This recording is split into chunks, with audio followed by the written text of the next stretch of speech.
1 Samuel chapitre 16, verset 1 au verset 23. L'Éternel dit à Samuel: quand cesseras-tu de pleurer sur Saoul? Je l'ai rejeté afin qu'il ne règne plus sur Israël. Remplis ta canne d'huile et va. Je t'enverrai chez Isaïe, Bethléemite, car j'ai vu parmi ses fils celui que je désire pour roi. Samuel dit: comment irai-je? Saoul l'apprendra et il me tuera.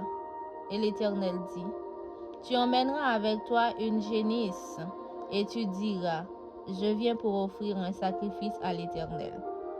Tu inviteras Isaïe au sacrifice. Je te ferai connaître ce que tu dois faire et tu rendras pour moi celui que je te dirai. Samuel fit ce que l'Éternel avait dit et il alla à Bethléem. Les anciens de la ville accoururent effrayés au-devant de lui et dirent: ton arrivée annonce-t-elle quelque chose d'heureux? Il répondit: oui, je viens pour offrir un sacrifice à l'Éternel. Sanctifiez-vous et venez avec moi au sacrifice. Il fit aussi sacrifier Isaïe et ses fils, et il les invita au sacrifice. Lorsqu'ils entrèrent, il se dit, en voyant Eliab, certainement, loin de l'Éternel, c'est ici devant lui. Et l'Éternel dit à Samuel: ne prends point garde à son apparence et à la hauteur de sa taille, car je l'ai rejeté.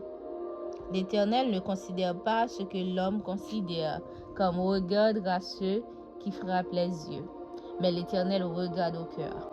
Isaïe appela Abinadab et le fit passer devant Samuel. Et Samuel dit: l'Éternel n'a pas non plus choisi celui-ci. Isaïe fit passer Shama. Et Samuel dit: l'Éternel n'a pas non plus choisi celui-ci. Isaïe fit passer ses 7 fils devant Samuel. Et Samuel dit à Isaïe: l'Éternel n'a choisi aucun d'eux.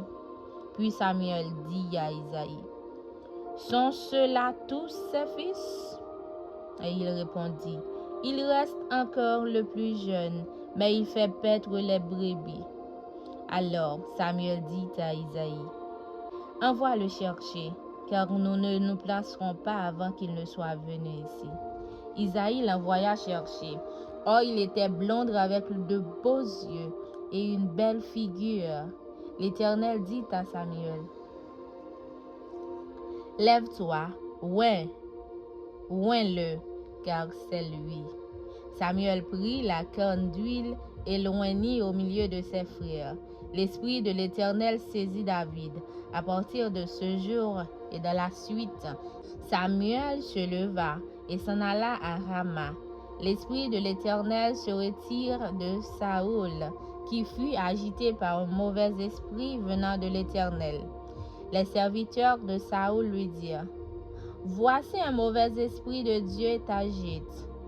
Que notre Seigneur parle. Tes serviteurs sont devant toi. Ils chercheront un homme qui sache jouer de la harpe. Et quand le mauvais esprit de Dieu sera sur toi, il jouera de sa main et tu seras soulagé. Saoul répondit à ses serviteurs: trouvez-moi donc un homme qui joue bien et amenez-le-moi. L'un des serviteurs prit la parole et dit: voici, j'ai un fils d'Isaïe, Bethléemite, qui sait jouer. C'est aussi un homme fort et vaillant, un guerrier, parlant bien et d'une belle figure, et l'Éternel est avec lui. Saoul envoya des messagers à Isaïe pour lui dire: envoie-moi David, ton fils, qui est avec les brebis. Isaïe prit un âne qu'il chargea de pain, d'une autre outre de vin et d'un chevreau. Et il envoya ces choses à Saoul par David, son fils.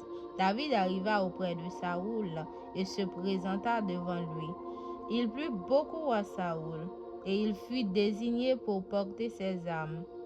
Saoul fit dire à Isaïe: je te prie de laisser David à mon service, car il a trouvé grâce à mes yeux. Et lorsque l'Esprit de Dieu était sur Saoul, David prenait la harpe et jouait de sa main. Saoul respirait alors plus à l'aise et se trouva soulagé, et le mauvais esprit se retirait de lui. Parole du Seigneur.